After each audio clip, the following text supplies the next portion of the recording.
Olá, tudo bem? Eu sou Marcos Oliveira.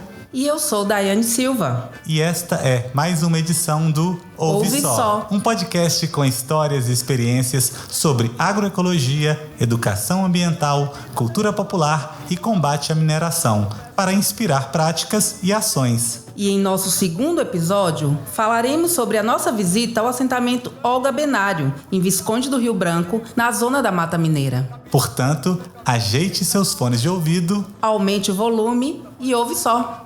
Capitalismo nunca foi de quem trabalha, nossos direitos só a luta faz valer. O Movimento dos Trabalhadores Rurais Sem Terra, mais conhecido como MST, vira e mexe está na boca do povo.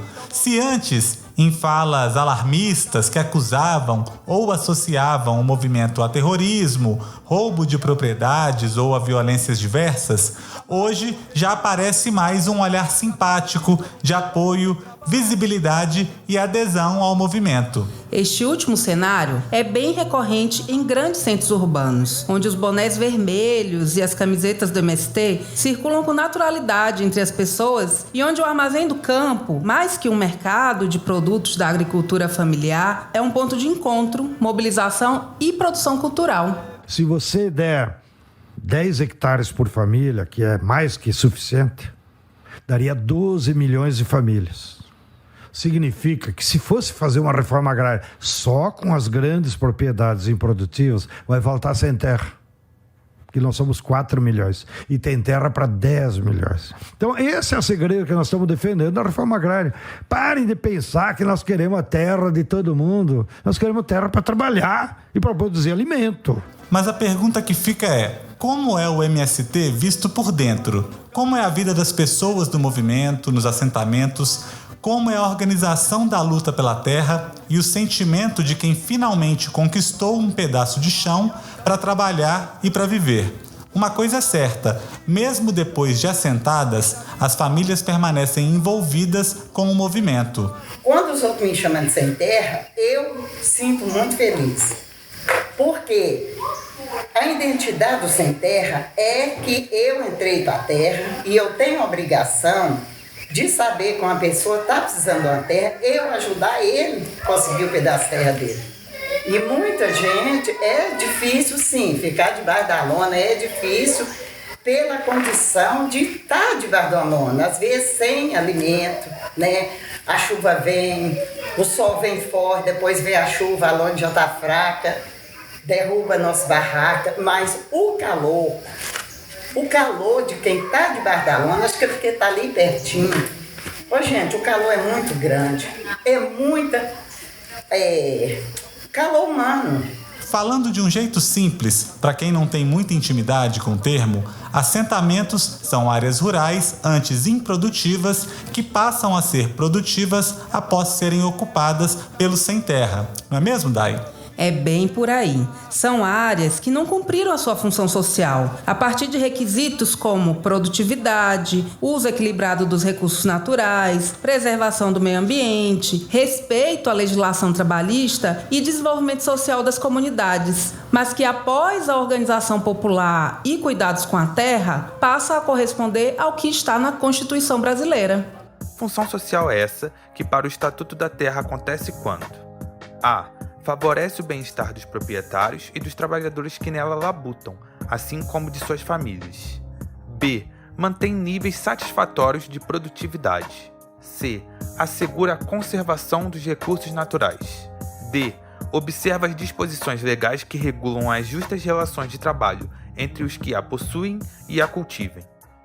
O não cumprimento da função social pode acarretar ao proprietário a perda desta terra por desapropriação. Nos assentamentos, há o cultivo de alimentos para consumo próprio e para venda. São verduras, grãos, leite, carne, doces, farinhas, temperos, conservas, entre vários outros itens. E a luta coletiva não termina com a conquista da terra. Nos assentamentos, o MST luta por direitos básicos, como energia elétrica, escolas, água potável e saneamento. Coisas impossíveis em locais que antes eram latifúndios abandonados, não é mesmo? Ouso dizer que o MST é o motor da reforma agrária no Brasil. Um motor movido pela força organizada do povo, que provoca o poder público para que trabalhadores e trabalhadoras possam ter acesso à terra. Pra soletrar a liberdade na cartilha do ABC, ter uma escola em cada canto do Brasil, um novo jeito de educar pra ser feliz. Mas vamos falar da visita que a gente fez lá no assentamento Algabenário? De tudo que a gente viu e ouviu no intercâmbio que a gente fez por lá? O assentamento fica na cidade de Visconde do Rio Branco, na zona da Mata Mineira, ali na região de Viçosa. E, diferente da história de outros assentamentos, surgiu sem conflito, quando o governo federal comprou o lugar de um empresário para ser utilizado na reforma agrária. Chegamos aqui em 2005, só com um saco de roupa e um saco de panela, né? Eu tava lá em Belo Horizonte, mais um amigo meu, nós estávamos lá na praça da Sebrão, o povo sujo, com um saco na mão. Falei, que pessoal de sem terra, não é conhece o nosso povo. Chega, assim, sabe o que você não tem nada? Sabe o que o sujeito quando vem, a maioria dos esmagadores vem sem nada, sem roupa, sem comida, e o movimento pode ir que nós vamos garantir, sem nada. A única coisa que nós tínhamos era a nossa própria miséria e nossos farrapos.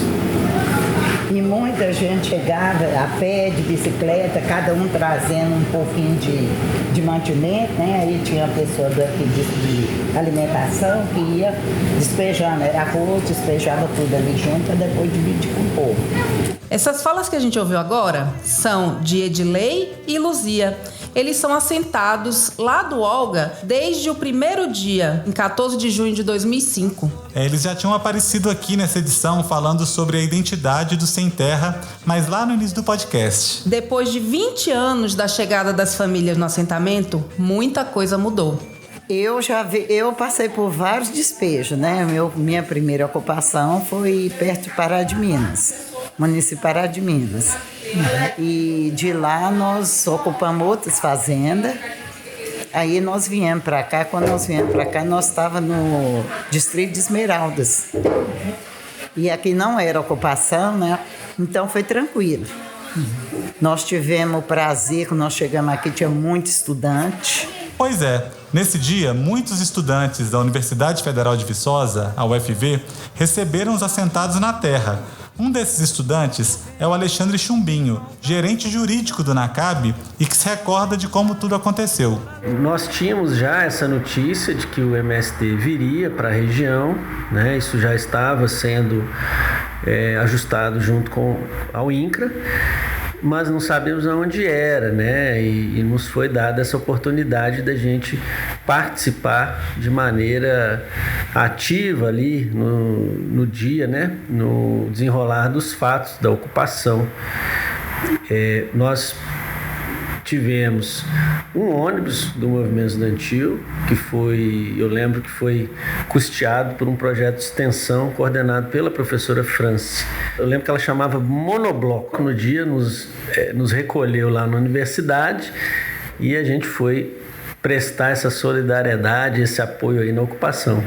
Sempre de madrugada, como acontece, né, nas ocupações. Essa não era litigiosa, ela era programada, mas mesmo assim se manteve a liturgia da ação, né, observando aí a tradição do Sem Terra, né? Então desde cedo a gente estava lá cavando buraco para entrar as estacas, para construir os barracos, né?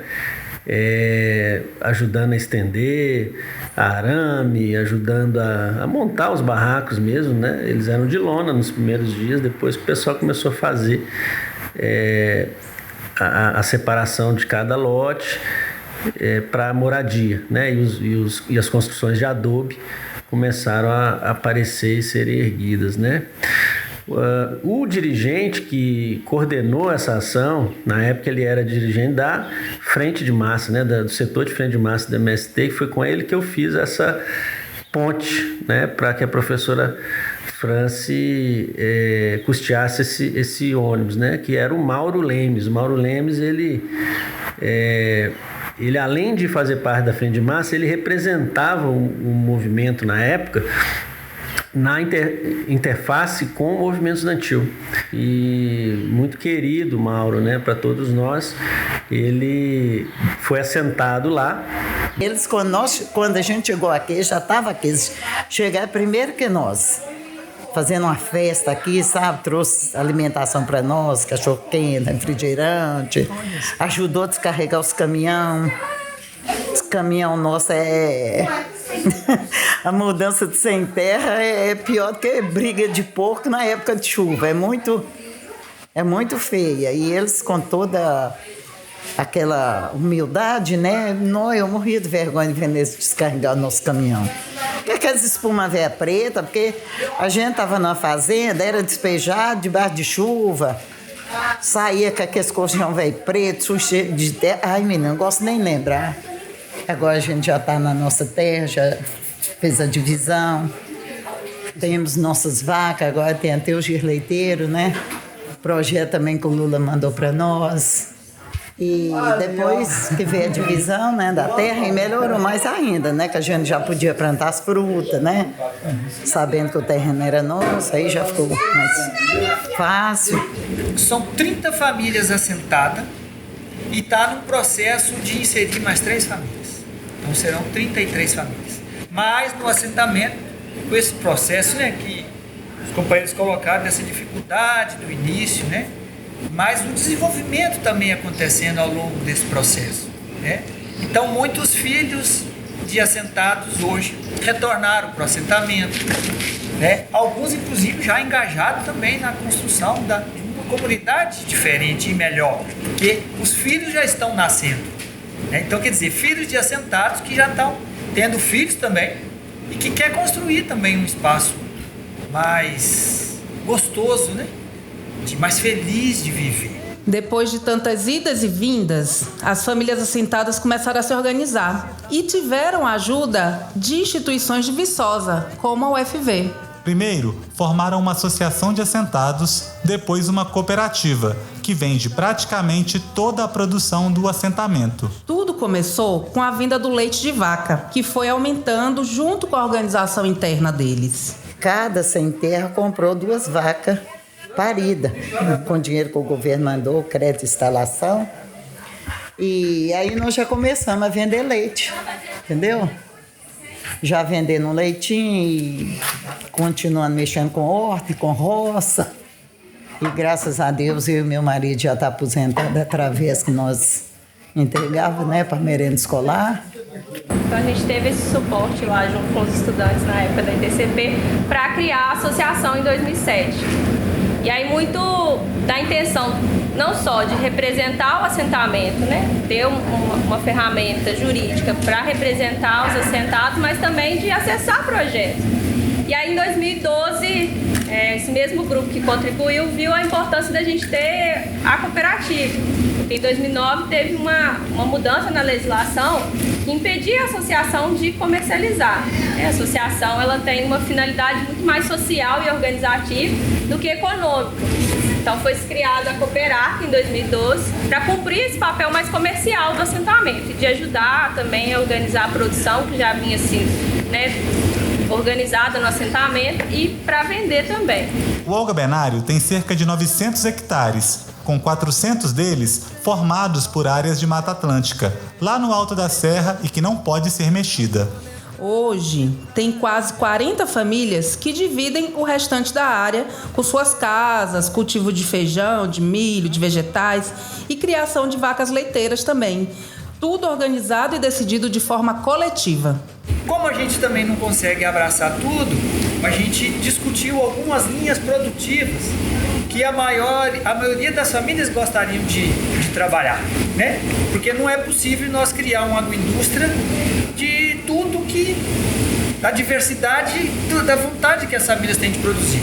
Então, uma discussão coletiva e regional, né, dessas áreas que já estavam consolidadas na época, nós definimos algumas linhas produtivas, que é o leite, os panifícios, hortifruti, milho e feijão. No dia de nossa visita, a produção de feijão estava toda lá. Centenas de sacas, um total de 40 toneladas. Boa parte da produção vai para os programas do governo, mas outra parte também é vendida em lojas. Uma das dúvidas que a gente levantou foi se a produção era toda orgânica. E o Valdinei explicou as dificuldades para se produzir feijão orgânico em grande quantidade. O que ocorre até aqui com feijão? Você produz 100% orgânico. Quando você chega nesse período agora de armazenamento, acaba que a gente não escapa muito de utilizar o diabo do veneno. Falando em produção própria e de qualidade, lá a gente comeu bem, viu? Foi almoço e lanche com tudo, simplesmente tudo cultivado e feito no assentamento. Menino, era suco, biscoito, queijo, bolo, café. Nossa, tantas delícias. E isso me faz lembrar de algo que me chamou muita atenção e me encantou, que é a padaria comunitária que tem lá no assentamento. Essa padaria é administrada e gerida por mulheres do assentamento. Bom, sobre mais o grupo das mulheres, né, que aí se deu a padaria, então a gente tem essa organicidade do movimento de criar os grupos, né, setor de produção, setor de frente de massa, né, que faz as lutas, setor de saúde, e há essa necessidade de ter o grupo de mulheres também, né, que fala sobre gênero, né, mas em todas as questões das mulheres ter sua própria renda, né, de ter seus cuidados. E aí se deu esse grupo mais forte a partir do momento que teve o PAA, né, que lá atrás elas se juntavam para fazer os pães, né, para vender fora, né, para entregar para o PAA. As mulheres do assentamento contam que tiveram bastante dificuldade para começar esse trabalho da padaria. Era um sonho antigo delas. Nós conseguimos um projeto através do Fundo Casa, onde a gente conseguiu um valor de R$30 mil para poder adequar um espaço, né? E aí a gente começou já, as mulheres começaram a produzir, isso muito fomentado pela cooperativa, né? Que daí o projeto foi feito, tinha que ter um instrumento jurídico, né? Para poder receber essa verba, né, e ali administrar, né, prestar conta. Hoje a cooperativa ela compra todos os insumos, né? As meninas vêm, produz, a gente tem uma escala, as meninas anotam horário, né? Paga dia de serviço, né? Então, e continua tocando juntamente ali com a cooperativa. Então, assim, é uma realização de um sonho. Essa que acabou de falar é a Thaís. Ela também faz parte do assentamento.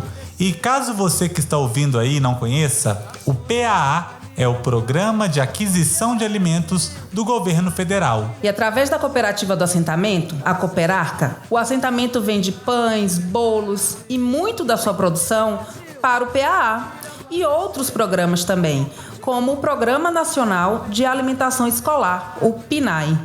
Educação combina com pão, salada, feijão e uma pitada de sorriso. Aprender com prato quentinho, sabor de carinho. Para quem vive na cidade, que é o nosso caso, e possivelmente de você que acompanha essa história, as falas dessas lideranças sobre assentamento, luta e produção colocam uma pulga atrás da orelha. Eu até já sei o que você vai falar. Será que o pessoal do MST não sente falta de um reconhecimento da sociedade?